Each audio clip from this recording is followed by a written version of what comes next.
Kementerian Kesehatan meminta pemerintah daerah meningkatkan testing dan tracing di masa pemberlakuan PPKM level 4. Hal ini dilakukan agar penanganan COVID-19 dapat dilakukan sedini mungkin.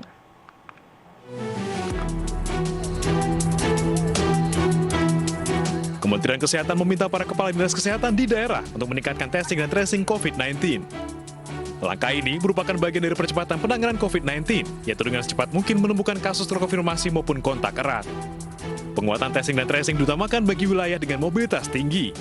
Dalam aturan testing dan tracing, pelaksana, yakni dinas kesehatan di daerah, dapat menggunakan hasil pemeriksaan tes antigen, sehingga dapat cepat diketahui hasilnya. Selain penguatan testing, Kemenkes juga akan memperketat penanganan kontak erat. Seluruh pasien terkonfirmasi COVID-19 harus menjalani karantina hingga hasil pemeriksaannya dinyatakan negatif. Tim iNews melaporkan. Pemirsa, pemerintah terus berjuang menangani pandemi COVID-19. Berbagai masalah dihadapi, mulai dari penanganan pasien terkonfirmasi positif, rumah sakit, tenaga kesehatan, hingga obat-obatan. Lantas apa langkah pemerintah untuk menangani pandemi ini? Untuk membahasnya, sudah bergabung bersama kami Menteri Kesehatan Budi Gunadi Sadikin. Selamat sore, Pak Menteri.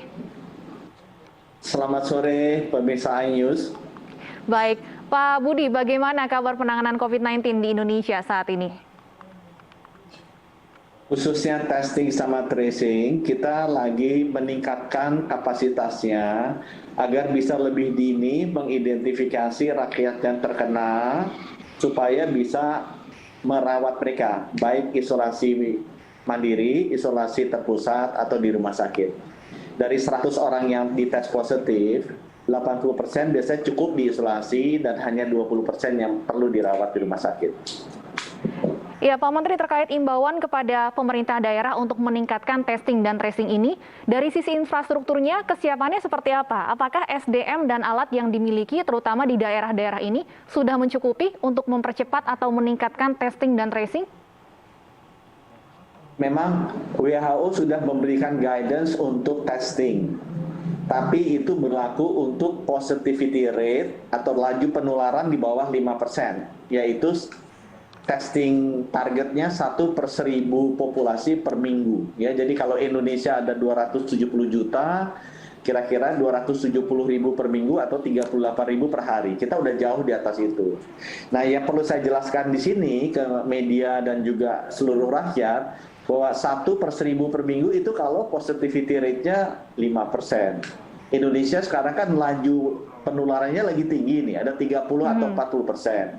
Nah, itu perlu kita tingkatkan terus sampai sekitar 15 per 1000. Nah, gimana caranya? Kita lakukan itu dengan selain menggunakan PCR, juga kita menggunakan antigen. Baik, Pak Budi, kemarin Anda juga sempat menyampaikan bahwa kebutuhan obat untuk terapi COVID-19 ini melonjak drastis hingga 12 kali lipat sejak 1 Juni 2021. Bagaimana solusi pemerintah untuk mencukupi kebutuhan ini? Memang sejak 1 Juni sampai sekarang, kebutuhan obatnya kan naik sampai 12 kali lipat, ya. Dan untuk memenuhi produksi dalam negeri untuk obat-obat tersebut, memang dibutuhkan jeda waktu antara 4 sampai 6 minggu. Jadi kita sudah bicara dengan teman-teman di GP Farmasi, ya, Gabungan Produsen Farmasi, dan mereka sudah memberikan komitmen akan kita bantu perbanyak obatnya. Dan mudah-mudahan mulai minggu depan, obat-obatan antivirus yang diproduksi dalam negeri seperti Favipiravir atau juga oseltamivir dan obat-obatan antibiotika seperti azithromycin harusnya sudah tersedia. Memang kita ada isu yang kedua adalah obat-obatan impor seperti remdesivir, Avigan, Gamaras, itu yang memang globally shortage itu. Ini demand-nya tinggi sekali.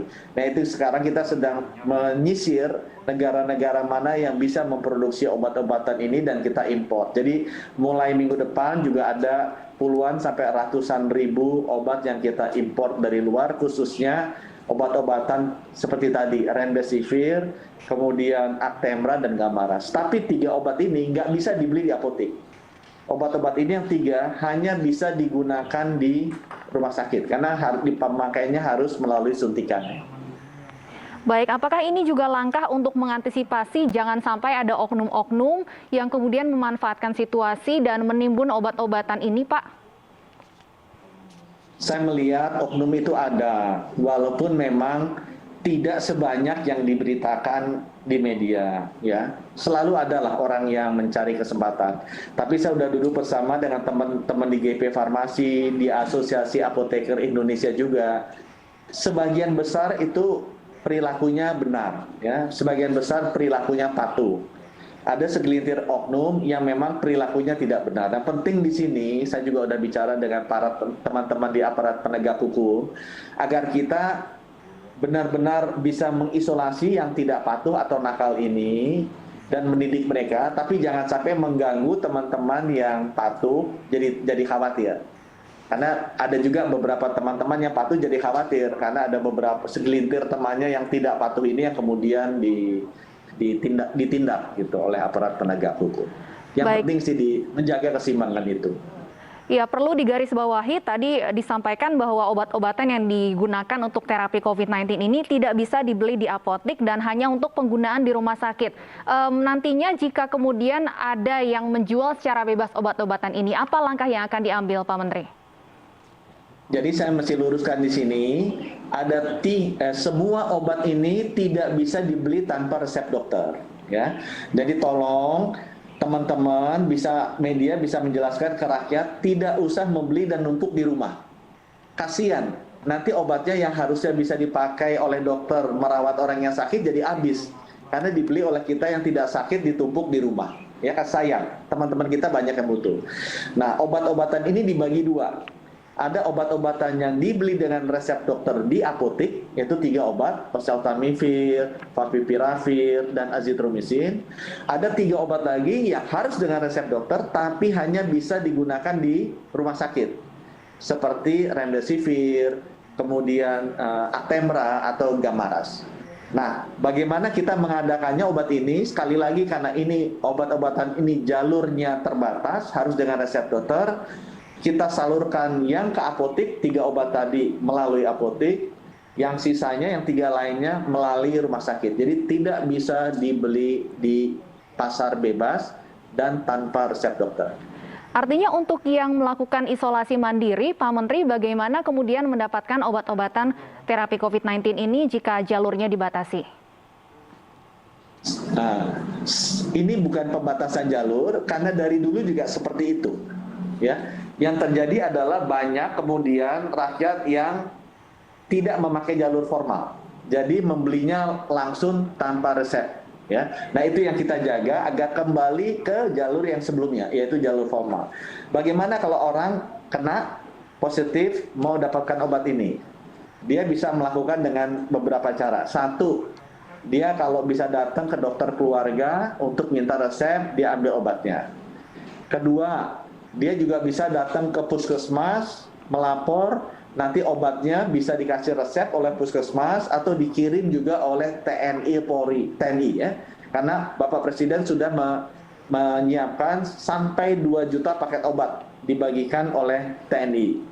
Kalau yang bersangkutan positif dan melapor ke puskesmas. Yang ketiga, khusus untuk kota-kota besar, kita sudah membuka layanan telemedicine dengan 11 platform telemedicine. Jadi kalau PCR-nya positif di lab, ya, mesti pastikan labnya itu ada koneksi ke Kemenkes, itu otomatis nanti dikirim WhatsApp. Dan nanti mereka bisa kontak telemedicine dan nanti bisa mendapatkan obat gratis. Jadi itu 3 jalur untuk mendapatkan obat ini. 1 lewat dokter, 2 lewat puskesmas bisa ke apotek atau dapat obat gratis dari TNI, bisa juga ke telemedicine yang nanti akan bisa dapat obat gratis langsung dikirim oleh Kemenkes. Baik, artinya bagi yang isolasi mandiri ditegaskan kembali harus tetap konsultasi dengan dokter ataupun melalui puskesmas melapor agar bisa mendapatkan obat melalui resep dokter, ya Pak Menteri? Betul. Baik, Pak Menteri, saya ingin tanyakan juga terkait vaksinasi. Ini kan kelompok dewasa sudah banyak yang divaksin. Namun untuk kelompok anak-anak masih rendah karena banyak orang tua yang takut. Apa upaya pemerintah untuk meningkatkan vaksinasi di kalangan anak-anak? Jadi prioritas memang diberikan berdasarkan resiko ya. Vaksinasi itu dibagi prioritasnya berdasarkan resiko. Usia yang makin lanjut itu makin berisiko. Jadi kalau kita lihat usia di atas 60 tahun itu bisa 6 sampai 8 kali lebih berisiko dibandingkan usia di bawah 25 tahun. Demikian juga usia di bawah 18 tahun itu bisa resikonya lebih kecil 10 kali dibandingkan orang yang usianya antara 25 sampai 50 tahun. Jadi kalau saya ditanya, memang sebaiknya diprioritaskan yang usia lanjut dulu, ya. Usia lanjut dulu, turun ke 50, turun ke 40, turun ke 30, ya. Nanti saya berharap kalau orang tuanya sudah divaksin, mereka pasti merasakan manfaatnya, mereka tahu rasanya seperti ini, mereka tahu juga dampak negatifnya hampir tidak ada, mereka bisa dengan otomatis membawa anak-anaknya.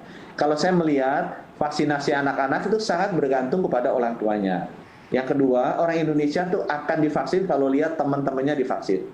Banyak sekali saya lihat orang Indonesia tadinya ragu, yang tidak mau, begitu lihat teman-temannya, keluarga yang divaksin, akhirnya mereka mau divaksin.